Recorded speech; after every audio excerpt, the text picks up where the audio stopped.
Brian Young now. There are big crowds in Chicago, too. What are you seeing there? Huge crowd, Don. We actually just walked down State Street and came back around. We wanted to stand back this way so we can show you just the size of the crowd at this point as people hold up their signs. You can see the Trump Tower right here, one of the tallest buildings in Chicago. And then right below it, you have all these protesters who showed up. One of the reasons why we're also back here, they have a rap song that they're playing while they're walking that basically says F Donald Trump. And that's what they've been playing repeatedly over and over. We've seen a large group of people desperately coming out here. We're going to walk this direction just a little bit so we can show you the size of this crowd. Look, there was a few thousand people involved in this. This started around 5 o'clock and has been going on since then. This crowd continues to grow, and then sometimes it splits in half. People went down Lakeshore Drive, then they cut that off. The police got involved at one point, but everything has remained peaceful so far.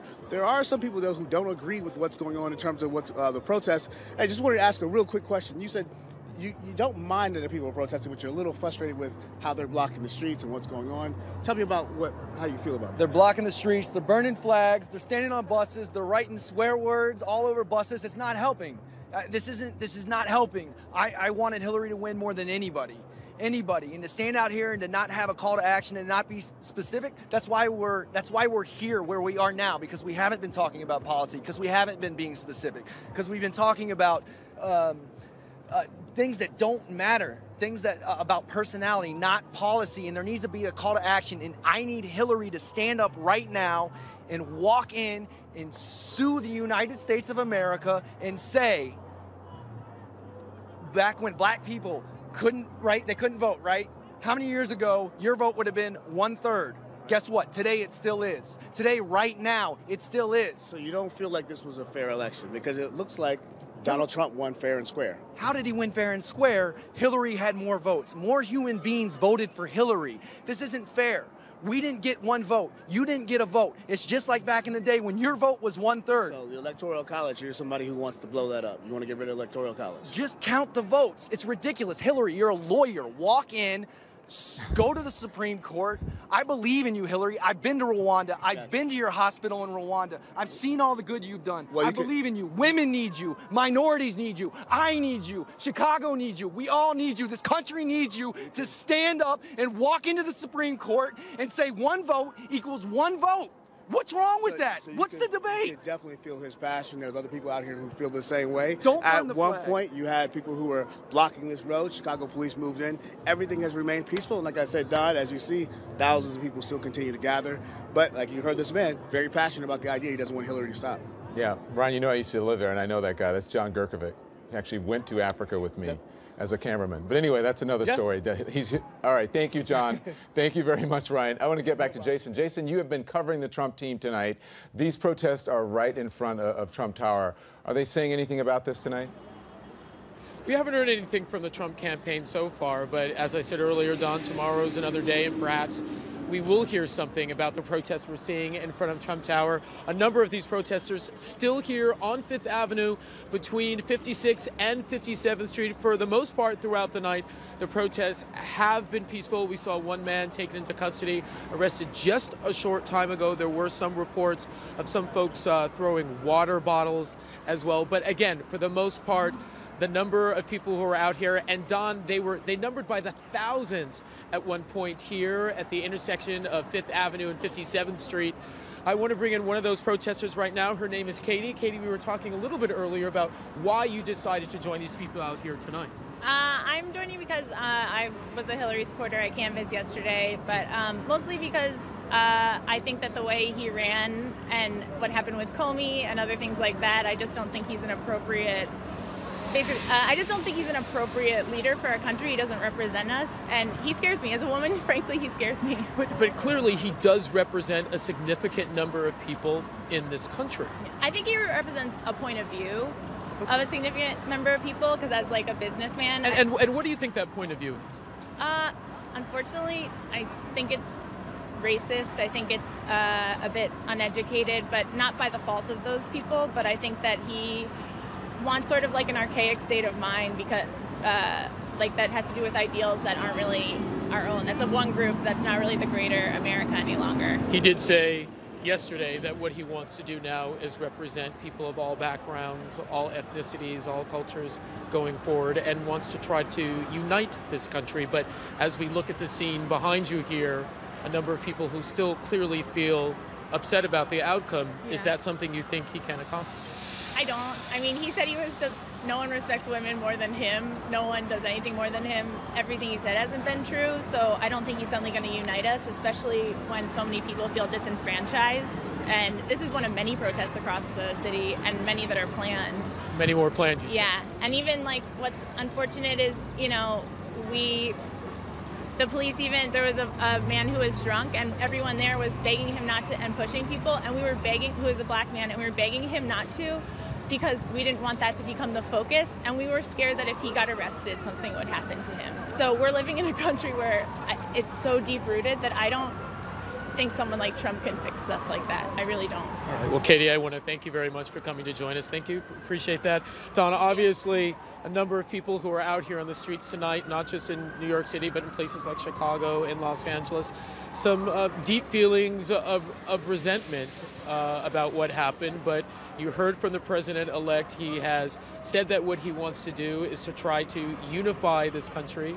You heard from Hillary Clinton as well, who said that what she wants people to do is to respect this president going forward. But clearly still a lot of anger still existing out here in the streets tonight. All right, stand by, Jason. I want to get to Paul Verkaman now in Los Angeles tonight. Paul, what's happening there?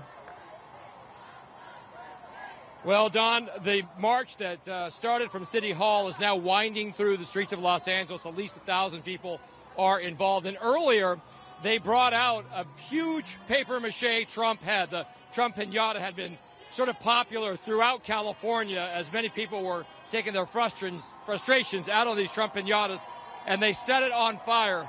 And now you can hear people chanting behind me, singing, "All we're saying is give peace a chance." Many Californians, Don, that did not vote for Donald Trump sort of feel that this was not their choice, and now they're stuck with it. And a whole lot of people at this protest, many Latino, are saying they now fear that relatives could be deported. Here's Lily. Lily, your sign tonight says... Our lives begin to end the day we become silent about the things that matter. If we don't fight, who's going to fight for us? People had to die for the freedom where we're at today. We can't just do rallies. We have to fight back. There will be casualties on both sides. There will be, because people have to die to make a change in this world. But Trump, enough with your racism. Stop splitting families. Don't split my family. And you're fearful that you're going to lose friends and relatives to deport? Yeah, a lot. Friends, family, even all races. Not just my Hispanic culture, but the rest of the races. Don't take away our rights. You know, you impeach Donald Trump. That's what he needs to get, is impeached. All right, Paul. Paul, well, as you can hear, Paul, Don, that's very some much. of the sentiments here. Yeah, thank you, Paul. And no one should be advocating violence. I want to make that very clear. But thanks to all of our correspondents out there. And I want to bring in Ahmed Khanna, an organizer for Socialist Alternative. He joins me now by phone, and he's in Oakland, California. Hello to you, Ahmed. Listen, you helped organize a rally there. Tell us what the goals are behind these protests that we're seeing around the country tonight. Yes, so Socialist Alternative, which is a national organization, our branches in Berkeley and Oakland in California, initiated and helped organize these protests.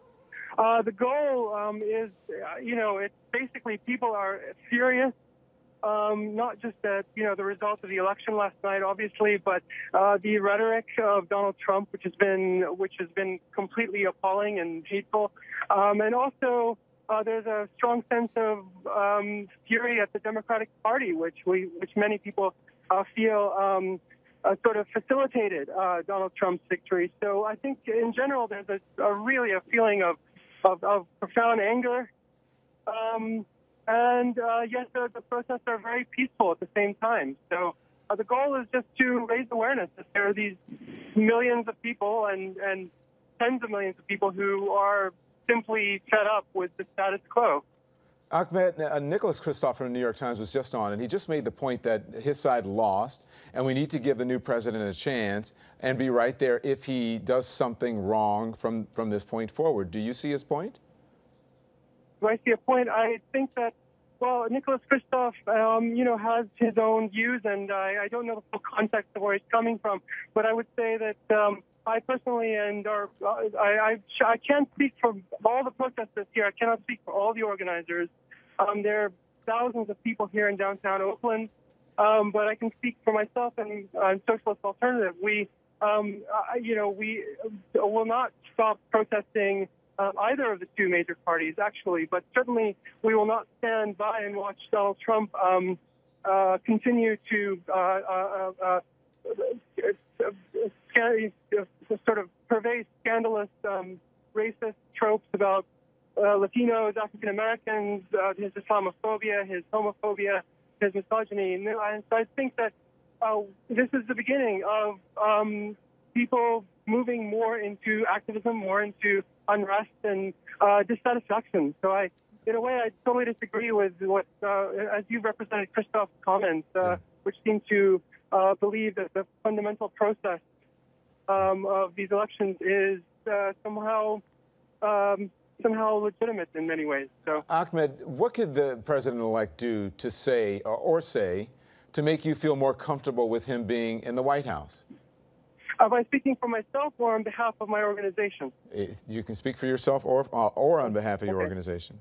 Okay, so on behalf of myself, there's really nothing that Donald Trump could ever say that could make me feel more comfortable. I think that my feeling, and that is the feeling also of Socialist Alternative, is that we will, there is no common ground between Donald Trump and what we stand for, which is independence of the two parties and also resistance to the appalling racism and all of the things I just talked about. That Donald Trump has been more than willing to traffic in throughout this entire election cycle. And for your organization? For my organization, I would say that's the position of my organization as well. Yeah. Thank you, Ahmed. Thank you very much. Right. Now I want to bring in CNN's Mark Preston, also Brian Stelter is with us, also senior legal analyst Mr. Jeffrey Toobin, and Doug